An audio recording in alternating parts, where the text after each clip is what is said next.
The moment after the postponement, S&P says Nigeria negative outlook because nobody is sure as to, one, with the elections, is this a final postponement or another postponement? Like in Mali, we had a postponement for 15 months. Mm-hmm. In Kenya, we had a postponement for 6 months because of a court ruling. In Guinea-Bissau, it was perpetually postponed because of logistics problems, but it finally held in April 2014. In Tunisia, it was actually brought forward to 23rd of November 2014. And in Ukraine, you know what's happening in Ukraine. So that was another situation altogether. Okay. Mr. Naji, you are the political analyst. He's the economist. But let's look at the analysis politically. How has this impacted us? Well, you know that there's an umbilical relationship between politics and economics. So the analysis made of the economics also has significant implications politically, because the campaign funds are not inexhaustible. Somebody, especially those who are working very hard for themselves, if you have access to cheap money, perhaps we may not be able to make analysis that will reflect the reality with such people. But ordinarily, if you have budgeted that you are going to spend X amount of money, given the time frame, naturally, if there is extension, it's going to stretch your budget. And you have to look for how to make up that money. Because let me tell you, it is not so much about what happens if election is supposed to be in 30 days' time. From the first day to the 29th day, you can be running around. But the D-Day is the main election day. Okay? In our climb, that is the day money exchanges hands to make sure that the final point, those who are going to vote have access to perhaps material benefits to induce them, given our own, political experience. So if you don't have that liquidity, if you run out of liquidity between the 1st to the 29th day, then you're out of the equation. So politically, that is a serious problem for the gladiators who are not prepared for this type of scenario. Have we seen a slowdown in the spending?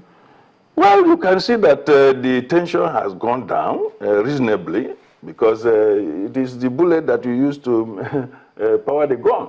So if you have to continue to spend at the same quotient, then you're going to run out. Then there are a lot of other issues that, there are many political jobbers. They're dealing the hangers-ons and so on. But people are used to having free meals. Those who play the samba or whatever, they have a job. In the morning, they prepare, they take their shower, they come out. There's lunch, there's drink, there's everything. Now they have slowed down. So there could be small part-time robbery or, stealing or some other, small crimes. Because some of the guys that are involved in this type of thing are usually the ones that are likely to cause havoc. Okay, Mr. Ruwan. So there are a lot of implications politically too. At the height of the campaign, when they were all truncating from one part of the country to the other, there was a release, more like a heightened release of funds in the system. Yeah. So one would think that with the postponement and the sort of withdrawal of the cash flows, that would also be a plus and reduce the pressure on the Naira. No. You see, February 14 was supposed to be a presidential election, 28 governorship election. The House National Assembly suspended all discussions on the budget, went away. In the meantime, everything was in suspension. Now, the budget is going to be discussed. There's going to be a new benchmark price. The currency has been devalued. The price of oil has continued to slide, and it has recovered somewhat. The stock market has gone choppy. And so the variables that are out there, the uncertainties have actually increased.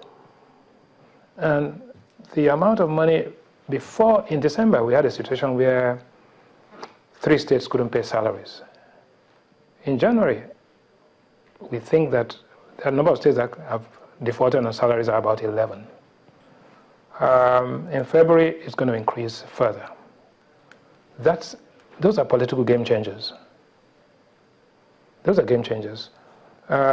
People are wondering what the cost of an import product is. At what cost are you going to... An airline ticket has gone up by as much as 20% since December because of the exchange rate depreciation. So there are many variables that are in place. People are waiting for the election to be over. Then trade unions were going to start asking for wage reviews and all sorts of things. This has pushed everything and has compressed the time between election and handover, which means that if there's a dispute, what are the outcomes that could happen, that could be produced by this kind of election? And where are the institutions for conflict resolution, which will make sure that these things are sorted out before May 29? The good news is that if you had an election in February and the person going to take over is going to take over in June, there's that lull of 4 months where there will be a lame duck government and an incoming government, or even a new old government with a new cabinet coming in. Those are two possible outcomes.